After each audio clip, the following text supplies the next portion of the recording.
Welcome to Electrified. It's your host, Dylan Loomis. So today is the day the Model S and X go back into production at Fremont after the shutdown, and this is exciting because hopefully in the coming weeks we'll get to see a refreshed version of the Model S and X. It's still not a guarantee, but there's been a ton of speculation floating around. Personally, I was hoping for a horizontal screen.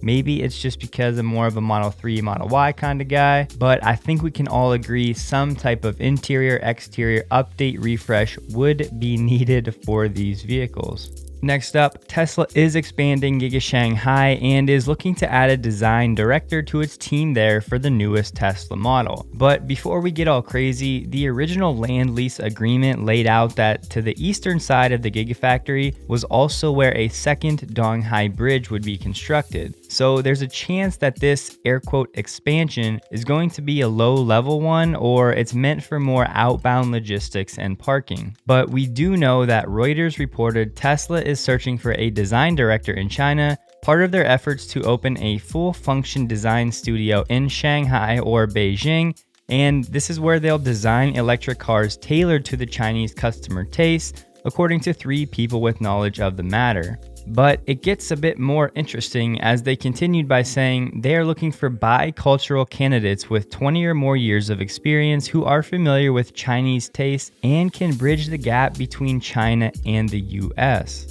So now the question becomes, is this design studio going to be for a Chinese specific car, or are they going to create one that is the same for both the Chinese and the US market, hitting that $25,000 price point? And most of you have probably seen the rumor by now, but there were some documents that were implying that this new $25,000 variant could enter production in Shanghai in 2022, basically 1 year ahead of the original 2023-24 estimated timeline. But moving on, Dan Levy from Credit Suisse upped his Tesla price target from $400 a share to $800 per share. Now, I will say Dan has been doing better with his Tesla analysis, but to give you some context, in June of 2019, he had a projection for Tesla deliveries in 2025 of 817,000 vehicles. Now, just a year and a half later, for 2021, for this year, his estimate is 853,000.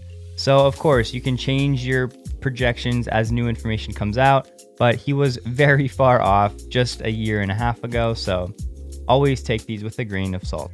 The main driver behind their price increase was Tesla's capital raise and the ability for future cap raises. They said that building capital in the auto industry is expensive and often generates low returns. Even if there is a future software, service, or ride-hailing play for Tesla, and we have our doubts, the vehicles and platform still need to be manufactured. It's important to recognize that the higher the upward spiral of Tesla stock goes, the cheaper the capital becomes to fund the growth, which is then rewarded by investors with a higher stock price. So as Tesla stock continues to increase, their ability to raise capital becomes easier and cheaper. And so NHTSA has finally officially cleared Tesla of the unintended acceleration claims. Basically, there was a suit that was brought against them, or a petition rather, by a guy named Brian Sparks, who, believe it or not, happened to be a Tesla short seller. But one of his friends was reporting that their Tesla was accelerating when they didn't want it to. So he got this petition going and said there were a few hundred instances where this happened. After the investigation, though, NHTSA basically said, hey, these people in these instances were basically not using the pedals properly. So it was no problem on Tesla's side, and officially Tesla is now cleared of that nonsense. Next up, we got some more photos of some GigaPress machines arriving at Giga Berlin. We've seen some before toward the end of December, but reports said that they would deploy 8 GigaPress machines at Giga Berlin. These GigaPress machines are manufactured by IDRA.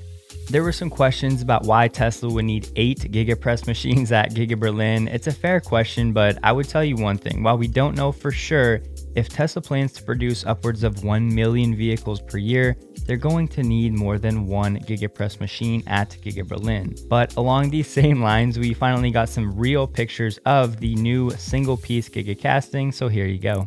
Most of you know by now that this is a big deal, going from 70 parts down to 1, and now we can confirm that we have a Giga Casting up and running at Fremont, Giga Shanghai, and soon to be Giga Berlin. And I think one massively overlooked point of these new Giga Casting machines is, yes, the machines in and of themselves are a huge deal and a big breakthrough, but the ability for Tesla to avoid the metal warping using these castings is equally as big of a deal. And if you remember at Battery Day, Tesla talked briefly about how they're basically creating new metals and new materials. I think that these Giga Castings are a prime example of them doing that. We also got some footage of the Model Y 7-seater from Tesla, so here you go.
And to wrap up today's episode, we're going to take a quick walk around the rest of the EV space to bring you up to speed with some of the latest news. I know most of you guys are strictly Tesla people, and that's okay. But if there's enough of you that at the end of these Tesla news episodes would like a quick update on the EV space, let me know below, and I'd be happy to do this type of rapid fire news segment. We got some breaking news that Ford is ending manufacturing in Brazil, closing 3 plants that will cost the company around $4 billion. Lordstown Motors is claiming they have 100,000 pre-orders for their EV pickup truck, the Endurance. NIO stock hit record highs after their investor day over the weekend.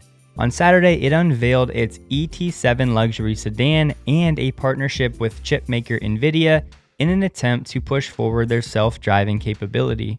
NIO also introduced a 150 kilowatt-hour battery pack, an upgrade from its previous 100 kilowatt-hour pack, which is now claiming a range of 625 miles. Yes, this is on the NEDC cycle, but this new pack could push 450 to 500 EPA miles. With NIO stock up, it crossed a $100 billion valuation for the first time. Apple and Hyundai could be teaming up in a manufacturing deal, and Faraday Future is targeting a $3 billion public debut in a SPAC. But alright guys, that's going to wrap it up for today. Please like the video if you did, consider subscribing for more Tesla and EV news, and with that, I look forward to seeing you in the next video. I hope that you have a great day.